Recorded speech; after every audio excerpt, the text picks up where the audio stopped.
Test, test, test.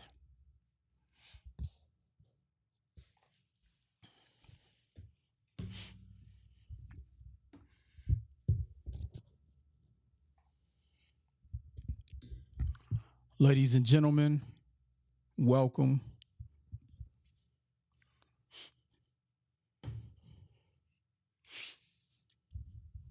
Welcome, welcome, welcome.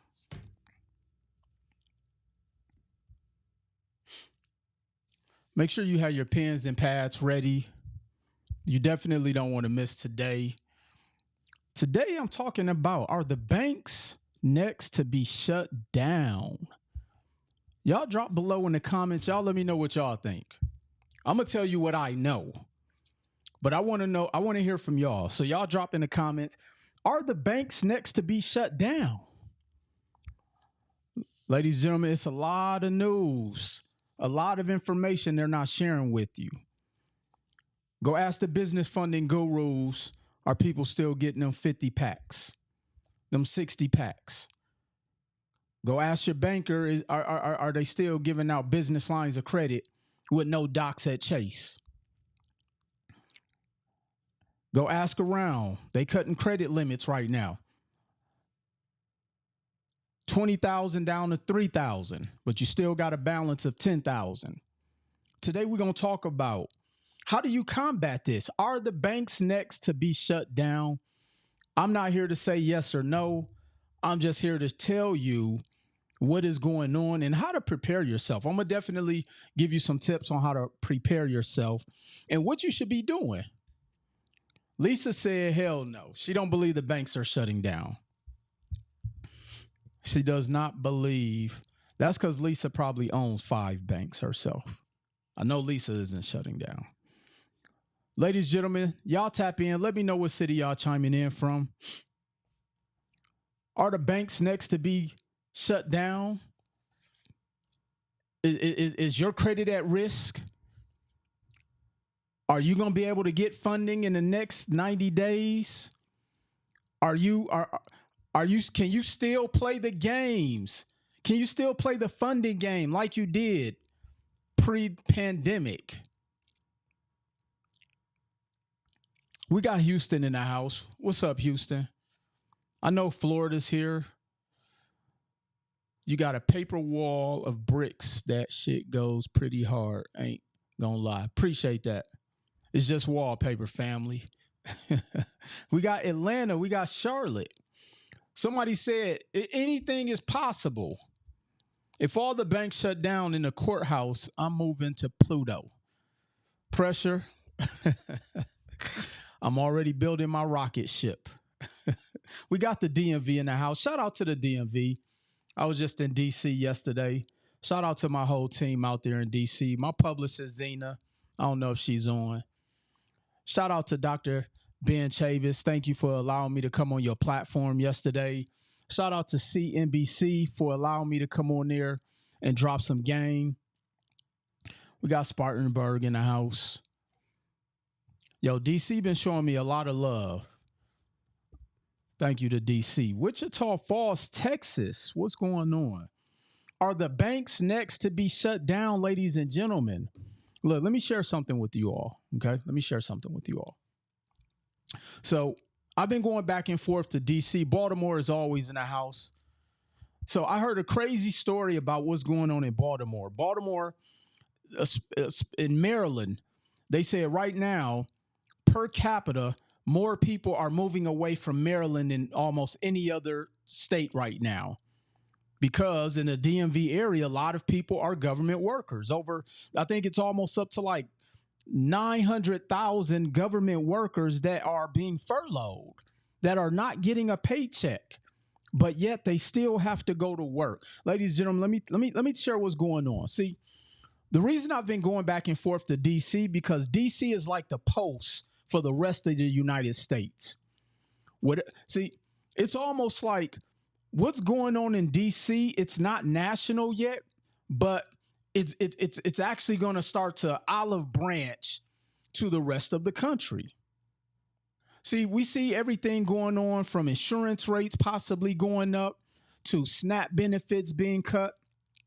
While I was in DC, all of the museums were pretty much shut down. I couldn't go to the African American Museum. I mean, the Kennedy, like all of these different places, the parks. See, this government shutdown is bigger than just people who work and that are part of the government. We're talking about programs that are government funded as well. After school programs, actual school I mean, all of these different things that's going on. And in the midst of all of those things, I actually read an article. The funding game is going to change. Watch. It's already changing, Cassis. It's already changing, which is actually what I'm about to share right now. Did you all know that SBA has halted lending right now? SBA.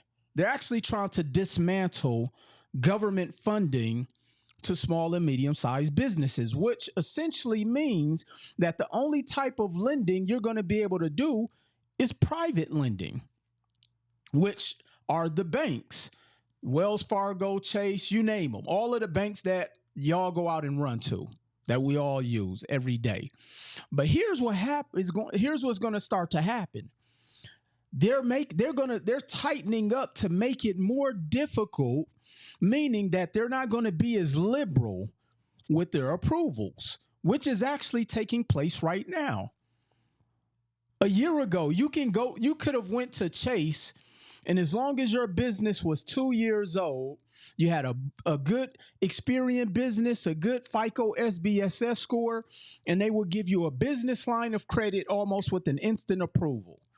I talked to my Chase private client banker, and he said, Will, you were probably my very last client that got an approval for a business line of credit.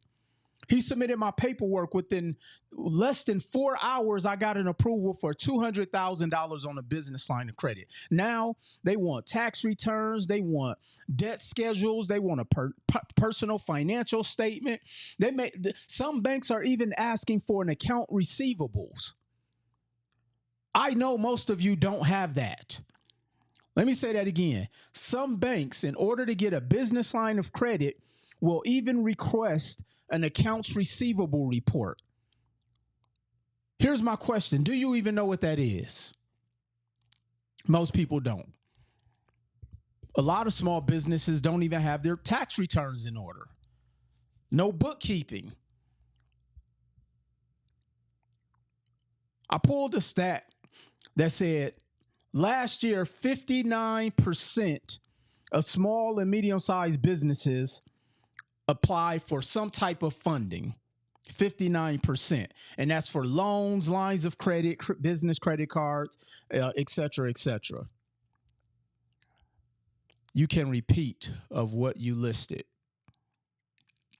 So what banks are now asking for, yes, Ben just said, the banks are getting conservative with underwriting. Here's what the banks are asking for. If you don't have your tax returns, you're not getting a line of credit. They're asking for bank statements. U.S. Bank is requesting bank statements. This is being recorded. Banks are asking for debt schedules. Do you even know what a debt schedule is? Most people don't. Most people don't. I'll tell you. Basically, a debt schedule is where you have to list out all of the company's debts. Those credit cards you maxed out, you gotta show it now. They're asking for a personal financial statement. All those cars y'all went and bought for Toro, those are not assets. Those are actually going under the liabilities column when they make you fill out that personal financial statement, a PFS. Do you have an accounts receivable report? Do you have an accounts receivable report? Banks are now asking for full documentation, ladies and gentlemen. People was talking about going to Citizens Bank. You need 6 months bank statements. You need 6 months bank statements, ladies and gentlemen. Banks are now asking for full docs. So what does that mean? Last year, 59% of small and medium-sized businesses apply for business funding in the form of loan. And I'm looking at two screens. I got YouTube, Facebook, LinkedIn. and I have Instagram. So excuse me if I'm looking back in between. That's for lines of credit, loans, business credit cards, etc. Out of that 59%, 20% apply for SBA lending, which accounts for about 12% of small and medium-sized businesses. So about 12% of small and medium-sized businesses apply for SBA. Now, let me tell you why that's instrumental, or why that's important to understand. See, SBA lending typically are for businesses who, one, you're going to have to provide full documentation, but they're usually a little more liberal and sometimes can go as low as a 620 credit score.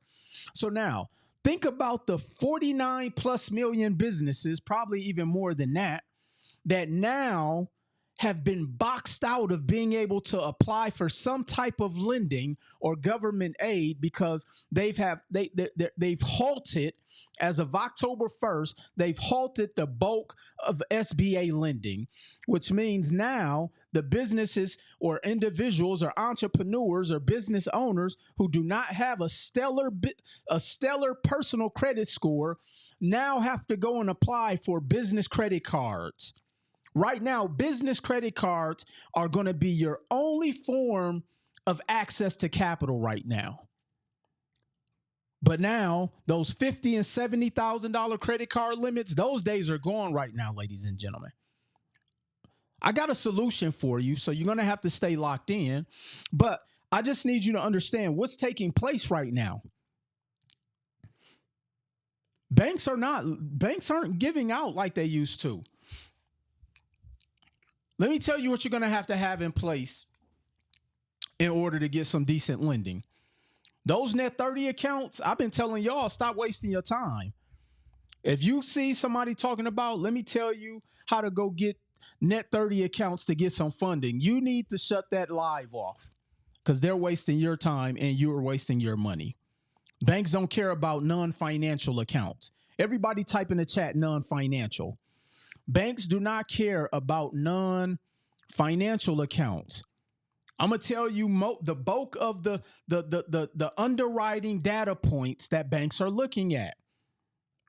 I know the people are still selling you on the bank compliant checklist that pretty much most people took from me from 2015.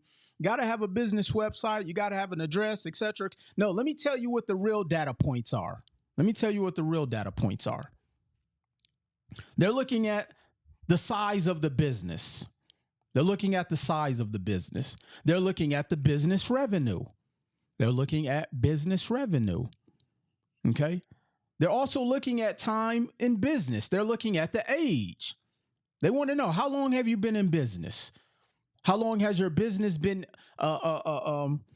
active with the Secretary of State?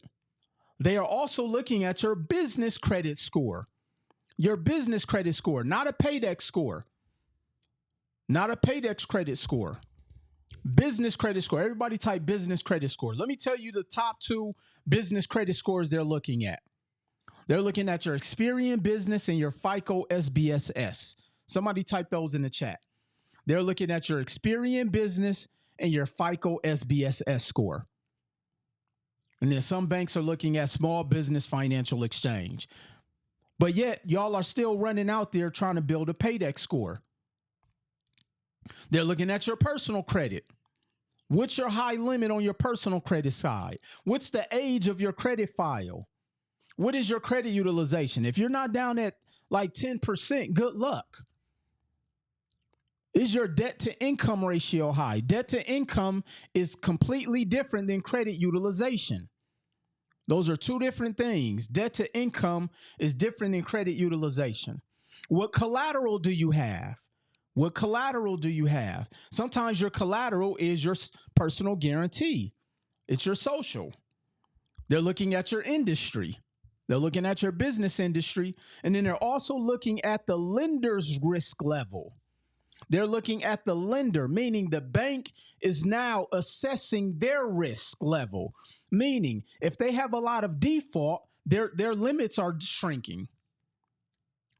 If the bank has experienced a ton of default, their limits have shrunk. Their limits have shrunk. What you're saying, 10%, what are you referring to? 10% of your credit utilization on your revolving credit. Personal credit is the biggest factor in DTI, not necessarily. They also want to look at your business credit file. It's all of them. None of them are bigger than each other. They all have to work in some form of they all have to work together. The rest is not negotiable, and I'll prove that to you. Go to a bank and have a 175 FICO SBSS score. You will not get approved for a business line of credit because the bank wants a 180 to a 190. So these things are non-negotiable, ladies and gentlemen, especially if you're trying to get stronger limits.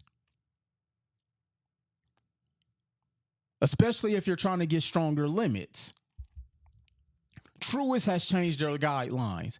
Navy Federal has changed their lending guidelines. Key Bank has changed their lending. Chase, Wells Fargo, U.S. Bank, all of the major players that everybody went out there and telling people to go and apply for.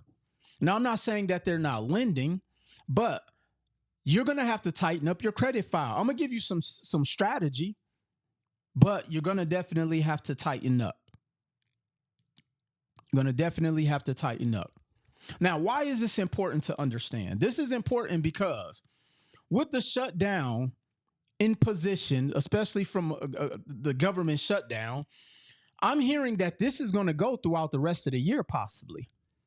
If you all really understood what this shutdown is about, it's about money. It's about lobbyists. It's about insurance companies. These insurance companies are still getting paid. I've been telling people things was going to change. A change was going to come, like Sam Cooke said. But here's what I've also been telling people. Why you want to own real estate from an investor standpoint. You want to know why? Because pretty soon, that is going to be your only form of leverage to be able to borrow.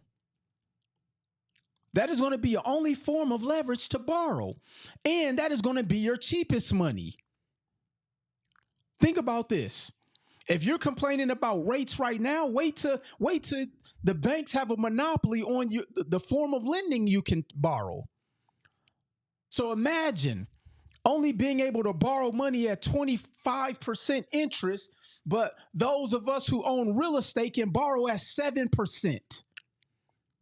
My lender just sent me, because I'm looking to refinance my 8 unit that I bought back in last November. I paid $430. The 8 unit is now worth like $700.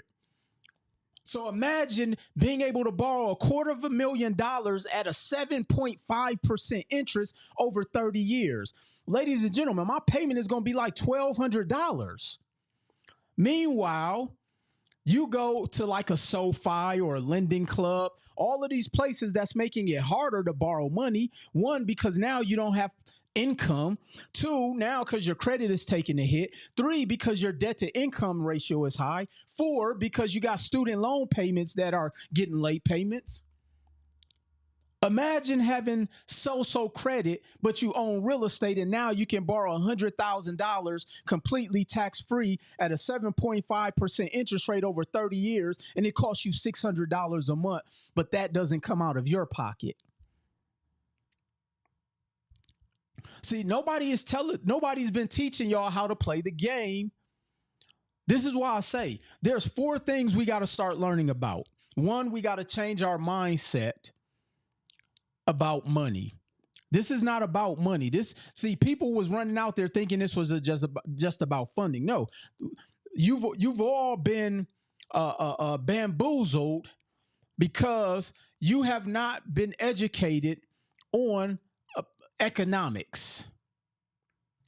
Only just how to get a business credit cards. You haven't been taught about economics. So we got to change our mindset. So number 1 is mindset. Number 2, understanding credit structure. Most people are just teaching y'all basic credit structure. Let me prove it to you. Do you even know how to build a FICO SBSS score? Do you even know how to build a small business financial exchange score? Most people never even heard of those. When you say change your mindset, what exactly do you mean? Great question. When I say change your mindset, most of what you know right now will not work starting November 1st.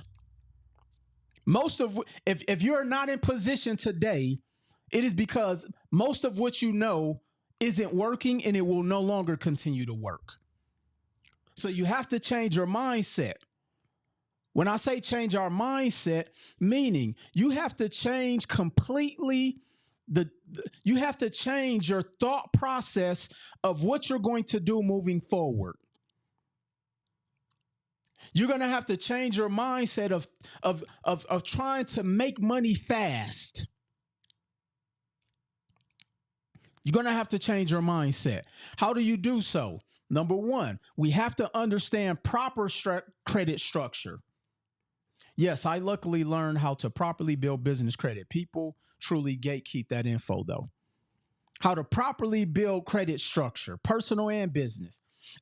Somebody just put in the chat, yes, small business financial exchange. If you don't know how to build your small business financial exchange and your FICO SBSS score, you will not get approved for business lines of credit right now.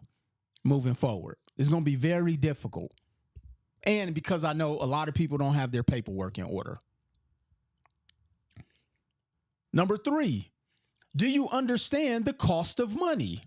You're trying to say change and adapt to change in the economy. You have to change and adapt. That's the only way you can win in life.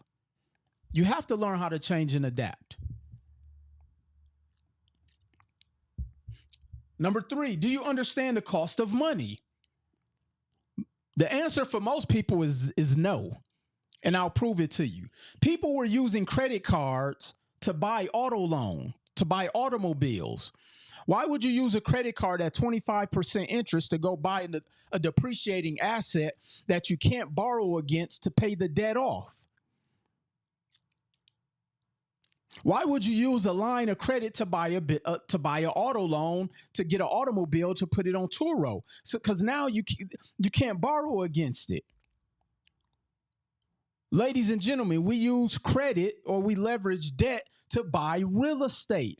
Why? Because the asset appreciates. And if you do not own real estate, you will probably not be able to borrow money in 2026. Let me say that again. And I see a couple realtors. What's going on, Stephanie? She'll let y'all know, if you do not own real estate, it will be almost impossible to borrow money in 2026. Or the money you get will be so expensive, you'll be on the verge of bankruptcy. You can't even afford your regular bills. How you going to afford business credit bills? I've been telling people to buy real estate, not just for cash flow, not just to say you own real estate, not to be rich, because your real estate is your bank, ladies and gentlemen. Does owning your home free and clear count? You can borrow against it, but when you borrow against it, go buy more assets. Don't just borrow against it. But for those who are in possibly a state of emergency, think about this. Think about this, ladies and gentlemen. Imagine you're furloughed and you have no idea how long this shutdown is going to last. And imagine not getting a paycheck. Right now, people are on their first or second non-working week paycheck. And so imagine because you actually budget, you've calculated that your monthly expenses are, let's say, $5,000 a month. So somebody follow me. So let's say you're furloughed, you're not getting a paycheck, your monthly expenses are $5,000 a month. We take 5,000 times 12, that's $60,000, okay, for the year.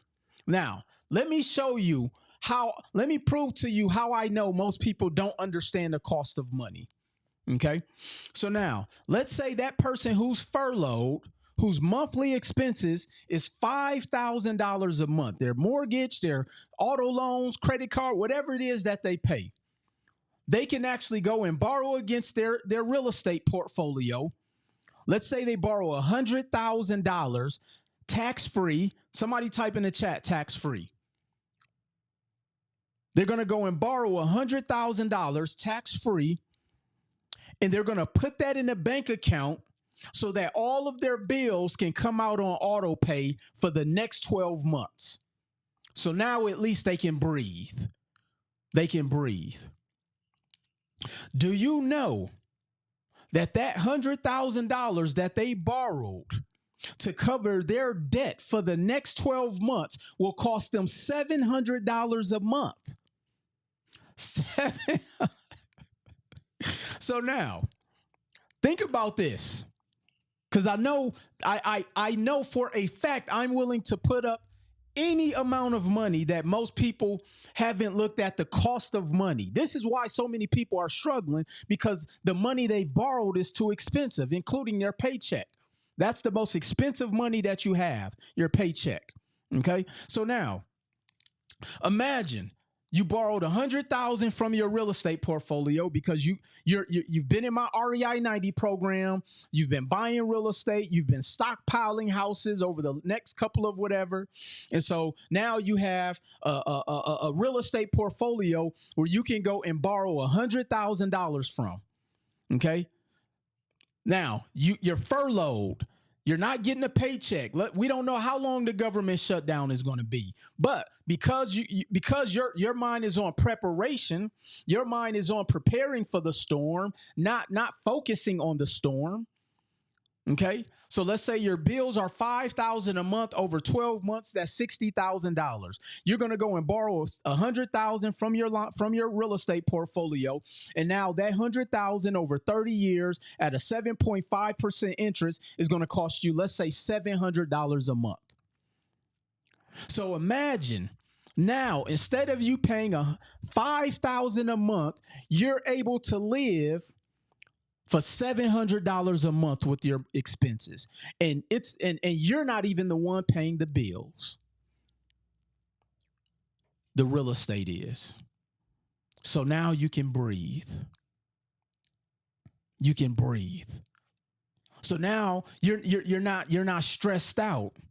You can focus on how to on finding a side hustle. You can focus on going out there making some additional money without it putting you at a position of stressing you out, because now you don't know what to do. The plan was, this is why I've been telling people to buy real estate for the past 10 years. This is why I've been telling people to stockpile those houses in the C and D neighborhoods. This is why I told people to go to Milwaukee, go to Cleveland, go to Illinois, go to Gary, go to middle of America, where we were buying houses for $25,000 that are now retailing for $180 and $250. Ladies and gentlemen, in the next few months, you will be boxed out of being able to own real estate, because the banks understand that the only way you'll be able to play this game economically is you're going to have to own real estate. If you don't own real estate, you have no chance of being able to leverage money from the banks. So now imagine that. But it's because you didn't have a plan. Your only plan was just to go make money. Your only plan was to chase the bag. Your only plan was to put cars on Turo. Your only plan was signing leases to get Airbnbs. Now, I'm not saying that that's bad, but you don't own the property, so you can't even borrow against it. Matter of fact, the owner who allowed you to sign the lease and do an Airbnb arbitrage is high-fiving his colleagues because he said, I got them paying my mortgage. They just wanted to sign the lease.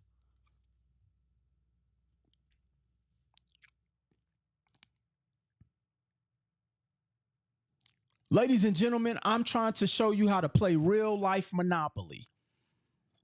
But unfortunately, because we only looked at Monopoly as a game, we didn't even understand that that really was the game. Most people just been running around the game of Monopoly collecting $200, and your only other options in Monopoly is either pay somebody rent, pay taxes, or go to jail. That looks like most people's real life.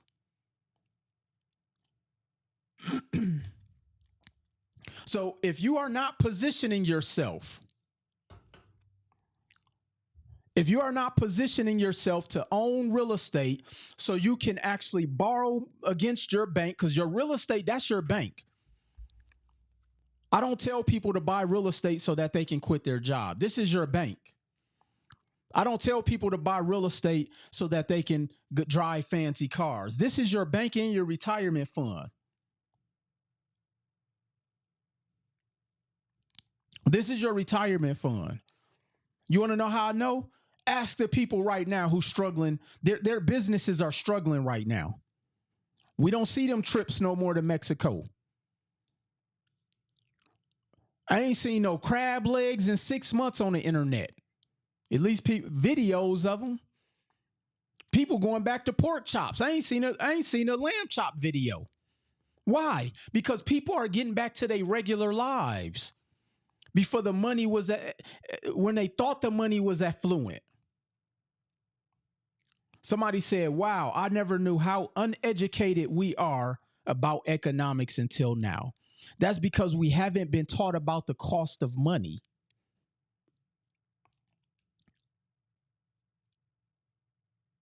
Go to any auction site right now. It's full of all your favorite vehicles that people went out there and bought for Section 179 on their tax returns. They don't even file taxes, and they trying to buy vehicles to get a tax deduction. We got to do better, ladies and gentlemen. For those who are just tuning in,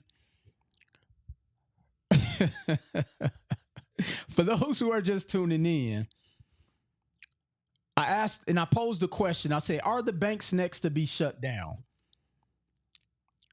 Now, physically, no.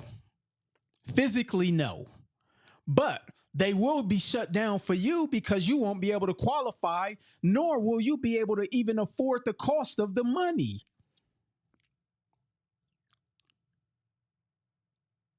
The only reason I bought real estate was because I understood economics, ladies and gentlemen.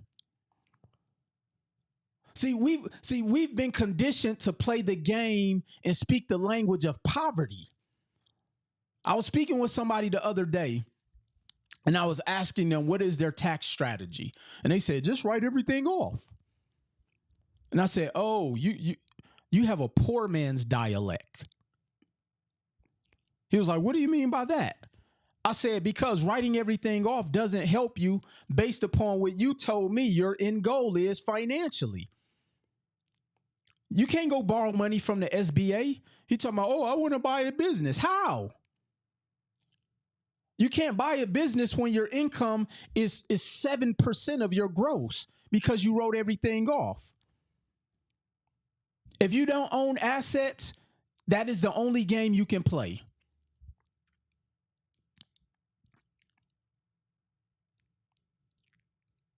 Let me tell you why I like real estate. Somebody write these down.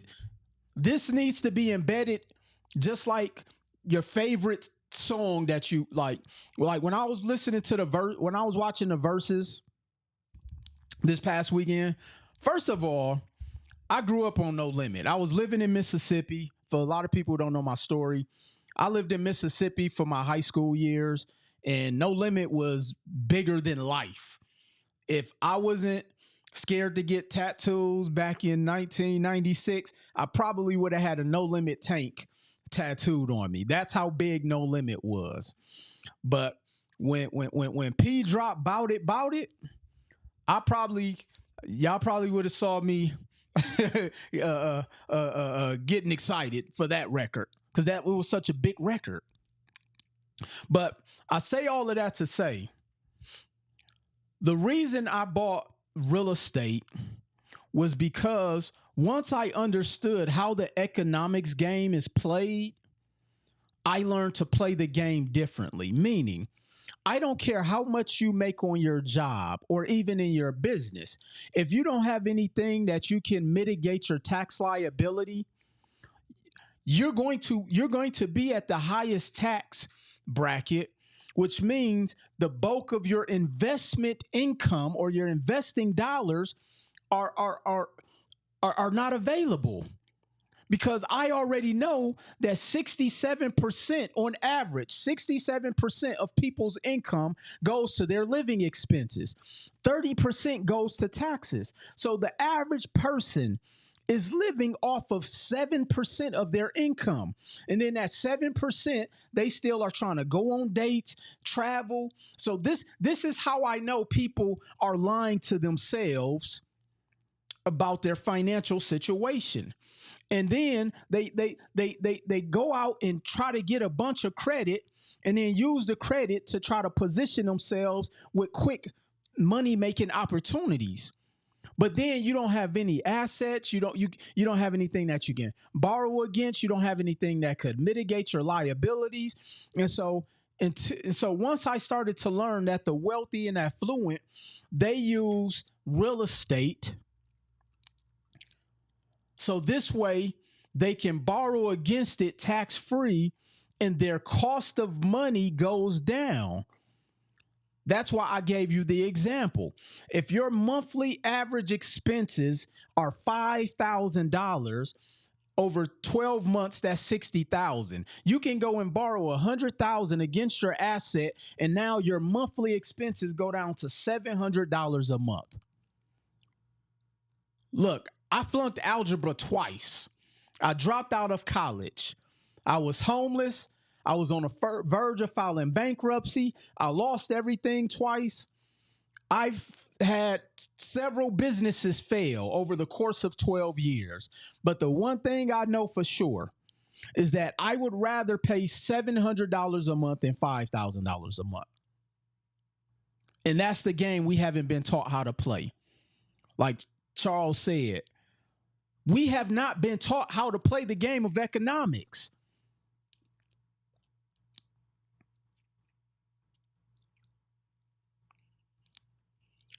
I posted a few months ago, and I'll post it again on my story, on my Instagram. In 2019, I went and bought 4 properties that I bought as a portfolio loan. Okay, I bought 4 properties. I paid $180,000 for all 4. Somebody put $180,000. I put $180,000 for 4 properties that were turnkey, which means they were already making money. So if we take $180,000 and divide it by 4, I pay $45,000 per property. I pay $45,000 per property. And the cash flow on that portfolio was at the time about $4,700 a month. Okay, $4,700 a month, which means that asset was making me $56,000 a year because I paid cash for that portfolio. $56,000 a year. And I had to because they wanted a quick close. Okay. So now, today, and I'll post the appraisals. Y'all already know I don't have a problem posting the receipts. I'll post the actual appraisals. Each property came in at an average of 160 to 190. 160 to 190. So let's take the middle of that. Somebody do 170 times 4. Somebody tell me, what's 170,000 times 4? Now, somebody may ask, well, Will, what does the 170 represent? So when you own real estate, there's something called appreciation, which means the value increases. And because the market value increased from 2019, I bought them in 2020, from 2020 to 2025. So over the course of 5 years, those properties went from 45,000 a piece, in which I paid for them, to about 170,000. Stephanie just put in that portfolio came back with the value of $680,000. I'll actually post them in my Instagram, and I'll post it on Facebook. So now I can borrow. I usually do 70%. I don't like to take out all of my equity. So now somebody calculate, what is 70% of 680,000? What is 70% of 680,000? I can borrow 70% tax free. I really can go up to 80%, but I usually only do 70. Somebody tell me, what's 70% of $680,000? Who can tell me? That's $476,000. That's $476,000. Ladies and gentlemen, I can borrow that much tax free. I can borrow that much tax free.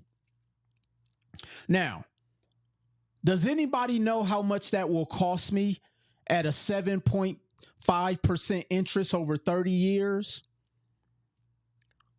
Does anybody know how much $470,000 tax free is going to cost me over 30-year term at a 7.5% interest rate? Does anybody want to take a guess at how much that's going to cost me? Let's go to chat. How much will a refi cost of $476,000 with an 7.5% APR over 30 years? We're going to calculate this together. All right. So now my monthly payment on $476,000, Stephanie got it, is about $3,300 a month. $3,300 a month. Now let me show you how the cost of money works again, ladies and gentlemen. Let me show you how the cost of money works again. Okay. Let's say all of your consumer debt. Yes, you're wrong, sir. Let's say all of your consumer debt personally is $250,000. Let's say your monthly expenses is $7,000 a month, and you have over $200,000 of consumer debt. Okay? Somebody write this down, because sometimes I think we need to visually see it, smack us in the face before we understand how money works and the cost of money. I'll write it down with you all. All right. So let's say personally, let's say this is what your financial situation look like. Let's say you have $200,000 of debt personally. That's your auto loans. Let's say your mortgage. Let's say your credit card payments. Let's say you have some student loan debt. Let's say you have whatever type of debt you have, and it's costing you, let's just say $7,000 a month. Okay. This is costing you $7,000 a month. You have $200,000 worth of debt. I just showed you all how I can borrow $476,000 at $3,300 a month.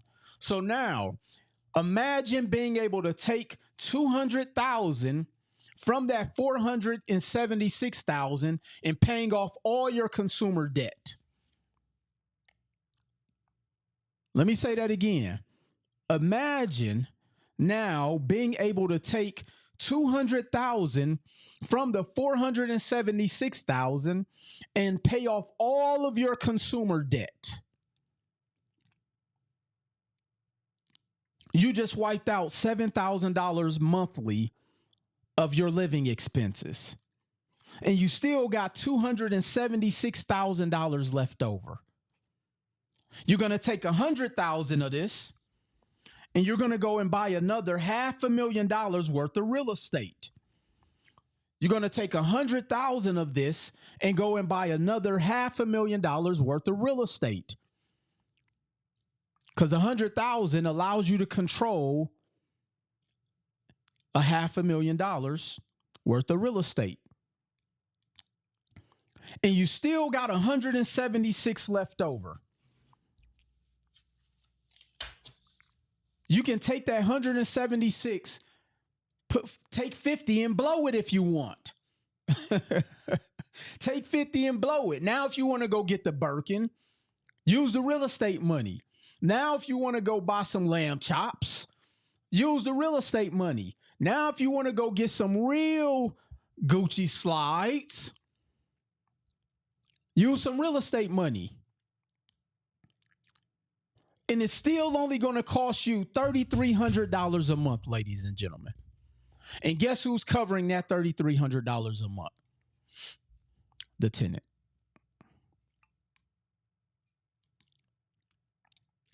The tenant. Ladies and gentlemen, I've been teaching this for the past 10 years, but people haven't been paying attention because I wasn't hopping out of a jet.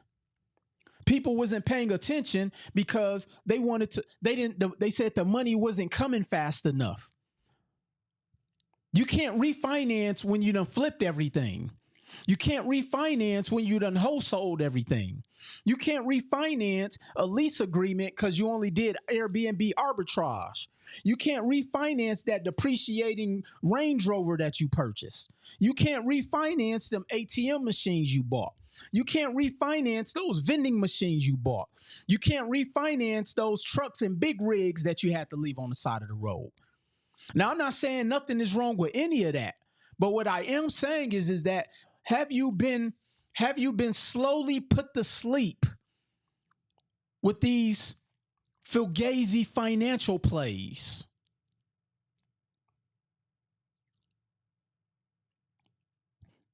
The ones hopping out the jets finna be flying from the feds. Look, y'all don't even want to know the indictments that's out there for some of these gurus.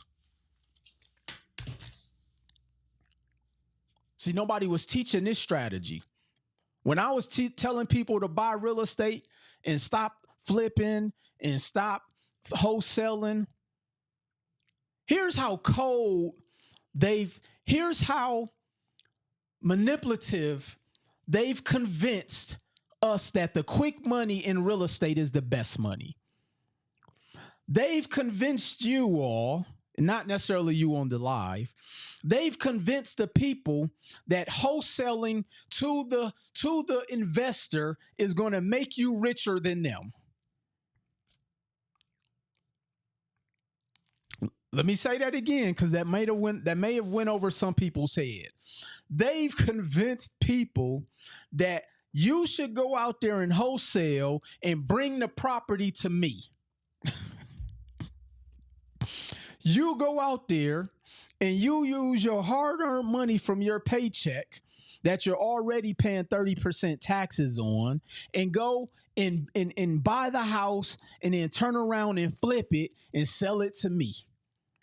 So now you're going to pay a capital gains tax. You're paying your paycheck tax. You're paying a breathing tax. They've convinced you that making money today was the best option for you, to where now you won't have any tomorrow. So much so that now you won't even be able to borrow any more money tomorrow.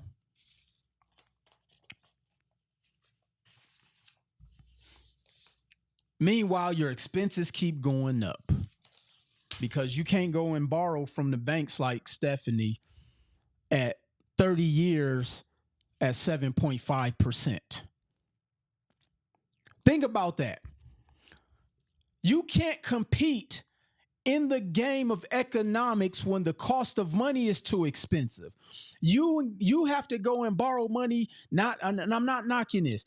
You have to go borrow money from SoFi over 3 years at 22%, and I can borrow money at 30 years at 7.5. You can only max out at 40,000 with SoFi because your debt to income ratio won't let you borrow anymore. So now you're borrowing $40,000 at 21% interest, when now your monthly payment over the 3-year term is $1,400 a month. Meanwhile, I can borrow $200,000 tax free at $1,200 a month. You cannot compete. You can't. That's why I say it's a mathematical game. And until we understand the mathematics of economics, you will continue to box yourself out of these strategies.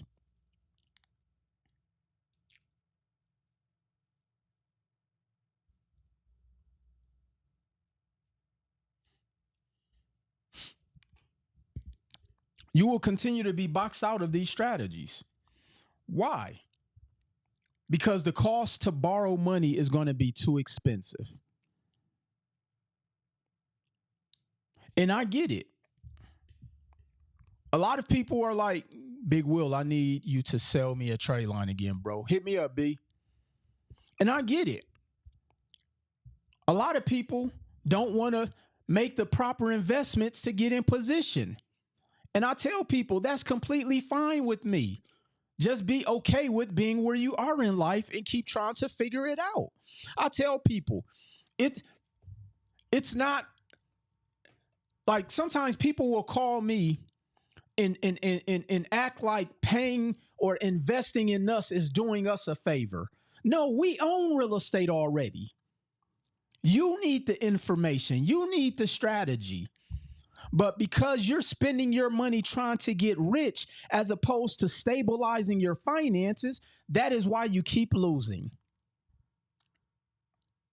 And in the great words of Cat Williams, and I'm going to paraphrase, you will continue to stay in the same place because you have an allegiance to losing. See, when you have an allegiance to losing, all you will focus on is trying to change your circumstance out of desperation. No, you need to have a real plan in place. You need to have a real plan in place. So to sum up, this is why in the next 5 years, real estate investing will be unattainable for the average American. Let me say that again. In the next 5 years, real estate investing will be unattainable for the average American. Why? For one, inflation is going to knock most people out. Inflation is going to knock most of y'all out. Amazon is laying off. Walmart is on a hiring freeze for 3 years. You have a government shutdown where almost 1 million people are furloughed. The average Toyota Camry used to be 30,000. Now it's 60,000. After you add in the maintenance costs and insurance. The cost of everything is rising. Your debt to income ratio is going to knock you out of contingency. Your bad credit is going to knock you out of contingency. Your fear, because that's how you've been used to operating financially, fearfully, is going to knock you out of contingency, of being able to put together a real economic plan. Look, here's what I'm gonna say.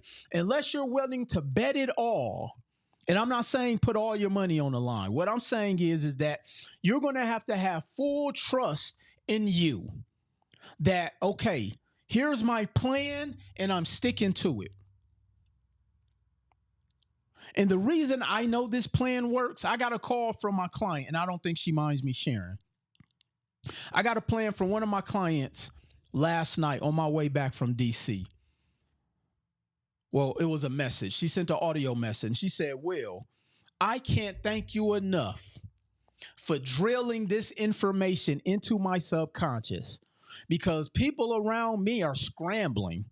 But because I put my finances on a stable field, I'm able to get through and weather the storm. And that is because I teach people how to focus on preparation, not focusing on the storm. So if you're going to continue to focus on a government shutdown and this and that and don't put a plan in place, but then you have to operate with a sense of urgency, there's going to be a little bit of friction. You may have to cut out Christmas this year. You may not. You may just be eating top ramen like I used to do for 6 Christmases and Thanksgivings. You are going to have to cut back and go all in on a plan, or else it is going to be a very, very, very frigid winter, spring, summer, and fall over the next several years. We are in a financial ruin until we change our mindset. I tell people all the time, if you're not in my REI 90 program, you don't have a real plan. It's that simple.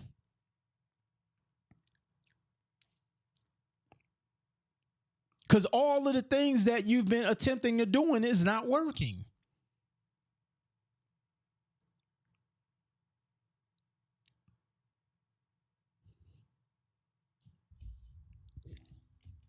Ladies and gentlemen, I highly recommend you get yourself in order, because nobody else is coming to save you. The only person who's been screaming and attempting to save y'all is Will Roundtree. There's some other people out there, but I'm only speaking for me today. I ain't giving nobody else flowers. I'm going to just give myself flowers today. I've been trying to save you, but you're still focused on the storm as opposed to the preparation of the storm. And I'm not saying you won't get rained on. I'm not saying that the wind won't come and be fiercely coming through your neighborhood. I'm not saying that you won't even get a bump or a bruise, but at least at the end of the day, you will be prepared long term. Because for some of you all, this storm is about to last for another 5 to 7 years. Because all that extra money and free money and stimulus checks and SBA money, those times are done. And what's happening is people are getting back to what their regular lives really used to look like pre-COVID, pre the pandemic. People going back to their regular lives financially. And I understand it's hard to face the reality of what your financial report card look like. It's hard to face the reality that you didn't do right with your credit when it was a 780. It's hard to face reality when you've had over $300,000 in funding and you blew it trying to flip big rigs. It's hard to face that reality. And now you're scared to death and you're like, oh, I don't want to invest in nothing else. Well, keep trying to figure it out, because it's only going to get worse. So y'all make sure y'all click the link in my bio. I have a school community. You can go join for the first 7 days free. If you want to learn more about my REI 90 program, because we winning. My mentees are closing. I don't know if y'all saw my post about a week ago. I think we had like 6 closings in a week. We got 24-year-olds. We got divorcees. We got single parents. We got convicted felons. We got people from all walks of life, black, white, Hispanic, like from all over the country buying real estate. I have people who not even in the U.S. don't even speak English buying in your neighborhood.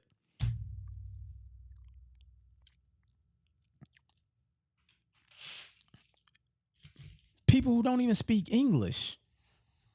They're using a translator app to communicate with me and saying, Will, thank you.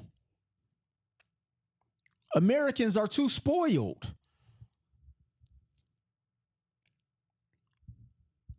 So we'll outbeat them in the race in a game that we don't even know the rules. Think about that. They're beating people who don't even live in the States are beating some of you at the game, and they don't even know the rules. They just know how to follow direction. So I appreciate everybody who hopped on this live. Make sure you like, comment, follow, and share. DM me REI if you would like to learn more about my REI 90 program, because I'm going to tell you right now, things are not going to get easier. It's only going to get worse. And as they get worse, trust me, your opportunity of positioning yourself is going to get harder. And it's going to get harder because you're not going to have the confidence to invest when you don't even know how you're going to pay for eggs. So I appreciate everybody. Y'all make sure y'all stay diligent on this economic fight. And with that being said, I'll see y'all at the top. Peace.